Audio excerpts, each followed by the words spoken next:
Hey, what's up guys? So in this video we will see how to play YouTube video in the background on any Poco phone. Now to do that, just open the Chrome browser app. Now from here, just search youtube.com.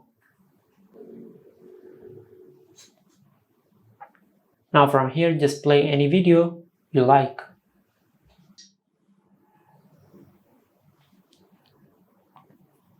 Now from here, once you have opened the video, just tap on the three dots on the Chrome browser on the upper right corner on the display. Now from here, scroll down and tap on desktop site. Now from here, your Chrome browser will open in desktop mode.